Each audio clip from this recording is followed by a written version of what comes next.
Welcome to OWAD today. I'm Sophia, pilot into the University of Chinese. Let's continue exploring ocean/industrial age concepts. And today's 积极, we heard that a lot these days. It's a translation about positive, being positive, positive mindset, right? Staying positive, important for today, right? As if it's a choice, right? To stay positive. Or like things that I heard, like toxic positivity. So when you overdo it, and Chinese, well, it was translated by Japanese scholars. So I guess this is a powerful translation because later days we use this without thinking, but we know it's sort of mapped to the yang, the yin and yang bipolar world. And then, of course, we have the negative side. But in Chinese, we don't really have such a judgment of positive is necessarily the good side versus negative is the bad side. We don't have a strict such calculation, you could say, right? Even if today's culture in general, we encourage being positive. But if you see the translation, 积极, if you see here, 积 means gather, means accumulating, mounting more. So to me, it's almost like higher energy to build up the heat so that you want to approach something actively. More energy comes in versus another one. 消极 is like a diminishing, reduce, dispersing, kind of getting to calm. Both sides are needed, not necessarily which one is better than the other one. It all contextual, context dependent. There's no absolute answer or simple, straightforward one for every situation. So sometimes you need to be positive, sometimes you need to be negative. And this gathering versus dispersing in terms of energy level, simply like work yourself up or work yourself down, or try to, sympathetic or parasympathetic system, which switch you want to turn on. It's a personal choice. I guess to an extent, we can choose to be positive or negative in different situations. So, 积极, how this gather was expressed. You can see that simplified Chinese simply switch out this complicated thing into like way less strokes. But then the meaning got totally lost. It just have a kind of a shape and almost like an empty box over there, which 知, it means it's a count, number of things. It's a unit of measurement, and paired with 和, the crop. This is stayed the same because this, I guess, out of the two sides, this is probably the more bigger categorical class meaning of the things. As the radical, it marks the category of things. We're talking about a gather of crops here. But the right side is the story, like what's is about, because we're talking about a crop, but what about crop? So this what about is the responsibility of the crop. So if you see traditional Chinese, this right side is pronounced as 责. In today's contemporary Chinese, that means responsibility. But how responsibility, this concept, which is a pretty human concept, was created. It's made of money symbol, okay? In today, money symbol, US dollar sign, that's serving as a similar function. The money symbol in Chinese is this oval shape with two horizontal lines, which could mean eyeball. But if you see the two little feet dangling below it, that means cowrie shell. it's a particular kind of seashell, sturdy, light enough to be used as ancient world currency. So before we have, I guess, government got smart enough to print money. I mean, today get digital. They don't even need to literally print anymore. So the cost of a physical money in the physical world is like reduced significantly. But back then, like before, governments do their own currency, like making coins or whatever published forms of currency was used under the economy. Seashells was automatically ancient world solution as a medium to facilitate the transaction. And this currency symbol on the top paired with, that's a thorn.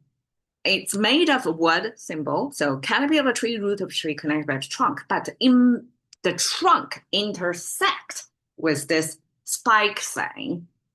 So it's like horizontally marking. It's an indicator. It's not necessarily existing in the physical world, but it's like pointing out, like across this tree, you have this spiky things on the edge. So that the yucca plant, if you know this plant, in nature, it got a sharp edge. Or I guess easier one is cactus, right? Sharp needles can get pokey.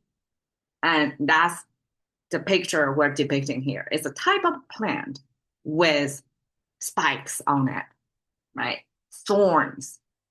So there's a thorns eventually here paired with a currency symbol to mean to kind of reinforce, not reinforce, to force people who you loan money currency to pay back. So see, kind of like debtors asking their payment. And that eventually extend to responsibility or came from obligation because you borrowed money from somebody. It's your responsibility or obligation to fulfill the contract to return the money plus interest, right? That's how the money loaning work.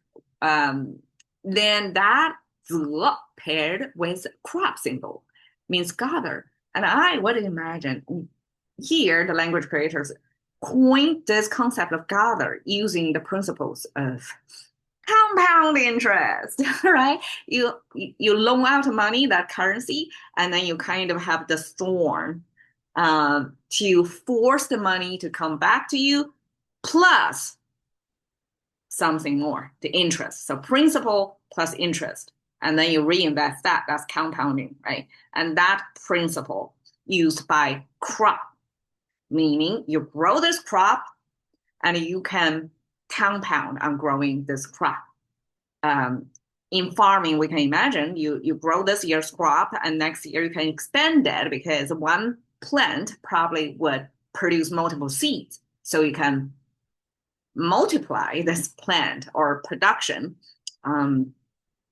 So this gathering made from this compounding from of the crop concept, and eventually it can mean any kind of gathering, just something accumulating, building up. So this compounding power or power law was observed in ancient times and was kept, like selected by Japanese scholars here to illustrate what is positive. Positive is compared to this gathering process, this increasing, right? Increase energy or increase money or crop, this increasing, and then pair that with G axis. So axis, apparently in the worldview back then, the Tai Ji, right? We talked about that before. It's the framework of how Chinese view the world, kind of Chinese Big Bang theory-ish, right? The beginning of the world is just one, like without any axis, no axis world, everything blend together. Then there's one axis. And from that, two axis. So two axis is probably more understandable, easier world modeling. It's two polar world. And when we talk about axis, it's almost like from that everything blend together mixture extract some, I guess, some dimensions or some features.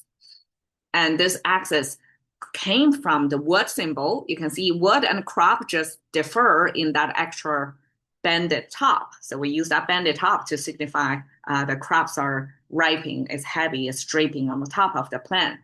And otherwise, it's a word symbol. Then we have three finger hand symbol, almost like a person here standing on top of the hand. I mean, of course, no person can stand on top of another person's hand, simply because the Chinese, as a 2D frame, try to capture the 4D world we're living in, cannot describe distance. So from the bottom of the frame, that's supposed to be closer to you, the viewer, first person perspective. And when it's on the top of the frame, it's just like a Western perspective in their painting, that the further up frame is further away from the observer.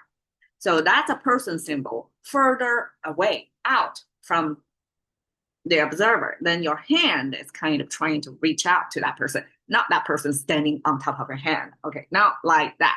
So this hand trying to reach that person eventually become a reach. And paired with wood, it means the highest ridge beam in your house. Ancient house building, I guess today as well, if it's made of wood structure, the top beam, the highest point in the house would be this ji. And Chinese use this axis, this top beam, to signify the extreme, the outer boundary of your existence. And we use that outer boundary eventually to mean the axis, like abstract, like why one extreme dimension of things. And when we talk about the gather axis, means you are amplifying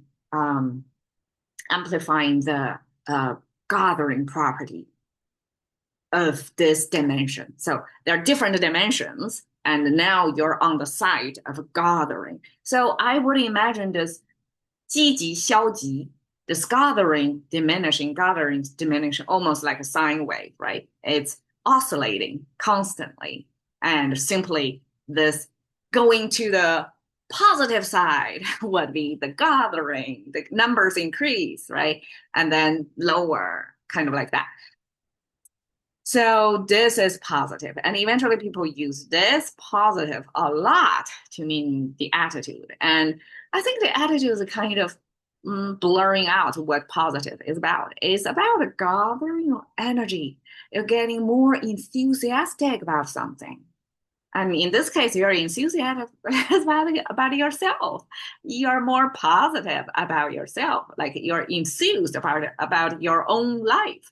And that's what positive is about. And I mean, by default, we want to be more positive, right? But tomorrow I'm going to talk about negative side. And it may not be so bad once we frame the world in terms of gathering or diminishing. All right. 积极. Thank you for your time. See you another